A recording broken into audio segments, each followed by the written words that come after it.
सा अतराफ़ का नज़ारा करते हैं। देखिए आप, हमारे अतराफ़ में कितने सारे पौधे नज़र आ रहे हैं। बबूल का दरख्त है, दीगर दरख्त हैं, यहाँ पर छोटे छोटे पौधे हैं, झाड़ियाँ हैं। तना मिट्टी को मजबूती से पकड़े रखता है और ज़मीन से मिनरल्स, पानी वगैरह जज़्ब करता है। और ये पत्ते हवा से जो है ऑक्सीजन, कार्बन डाइऑक्साइड और इसके अलावा सूरज की रोशनी लेते हैं। तो ये काम भी करते हैं और इसकी बनावट जो है इस तरीके से है। अब इसके बरक्स आप एक और पौधा हम लेते हैं। ये पौधा देखेंगे हम, ये देखिए आप, इस पौधे में और इस पौधे में कितना फ़र्क है। ये पौधा देखिए आप, इसके नुकीले पत्ते हैं इस तरीके से। इसकी ऊंचाई कम है, बिल्कुल छोटा सा है, लेकिन तना बहुत ही बारीक है, हरे रंग का है, लेकिन बहुत ही ज़्यादा मजबूत है।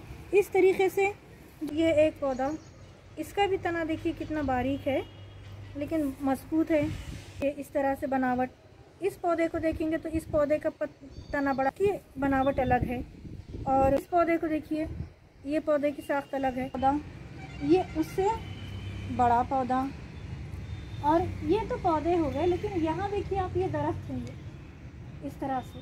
तो नबातात कई अक़साम के हैं, छोटे बड़े दरख्त, झाड़ी, बेल वग़ैरह, और सबकी बनावट अलग है। तो आज बच्चों, आज हम जो है ना नबातात की साख्त और आफाल, ये सबक पढ़ेंगे।